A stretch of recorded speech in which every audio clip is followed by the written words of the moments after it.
యెహోషువ గ్రంథం 3వ అధ్యాయం 7వ వచనం. అప్పుడు యెహోవా యెహోషువతో ఇట్లనెను, నేను మోషేకు తోడైనట్లు నీకును తోడైయుందునని ఇశ్రాయేలులందరూ ఎరుగునట్లు నేడు వారి కన్నుల ఎదుట నిన్ను గొప్ప చేయ మొదలుపెట్టెదను. దేవుణ్ణి సేవించడానికి యెహోషువకు ఉన్న అర్హత ఏంటి? దేవుడు అతనితో ఉన్నాడు అన్నదే. దేవుణ్ణి సేవించడానికి యేసుకు ఉన్న అర్హత ఏంటి? అపోస్తల కార్యాలు 10వ అధ్యాయం 38వ వచనం ఇలా చెబుతుంది, దేవుడు ఆయనకు తోడై ఉన్నాడు అని. మోషేకు ఉన్న అర్హత ఏంటి? దేవుడు అతనితో ఉన్నాడు. గొలియాతును చంపడానికి దావీదుకు ఉన్న అర్హత ఏంటి? దేవుడు అతనితో ఉన్నాడు.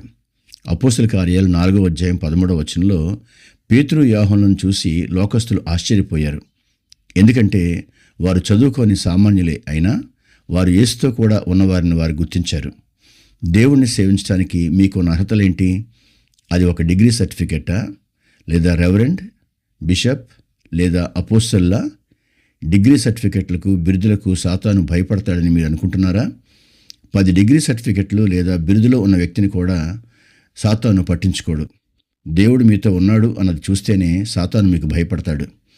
లోక సంబంధమైన అర్హతలు, డిగ్రీలు మనుషులను ఆకట్టుకోవడానికి పనికొస్తాయేమో కానీ చీకటి శక్తులను ఎదిరించడానికి మరియు ఆత్మీయ విజయాన్ని సాధించడానికి దేవుడు మనతో ఉండడం అనే అర్హత మాత్రమే సరిపోతుంది. ప్రార్థన. పరిశుద్ధుడైన మా తండ్రి, మోషేతో, యెహోషువతో, దావీదుతో నీ ఉన్నట్లుగా నీ బిడ్డకు తోడుగా ఉండమని వేడుకుంటున్నాము. నేను నీకు తోడయుందును అన్న నీ వాగ్దానమే మాకు కొండంత అండ. తండ్రి, మనుషులిచ్చే డిగ్రీల మీద కాకుండా నీవిచ్చే అభిషేకం మీద నీ బిడ్డ ఆధారపడేలా కృపచూపండి. సాతాను శక్తులు నీ బిడ్డను చూసి కాదు కానీ నీ బిడ్డలో ఉన్న నిన్ను చూసి భయపడి పారిపోనట్లు నీ ఆత్మతో నింపండి. లోకం ఇచ్చే ఏ అర్హత లేకపోయినా నీవు తోడుంటే చాలు, మేము లోకాన్ని జయించగలమని నమ్ముచున్నాము.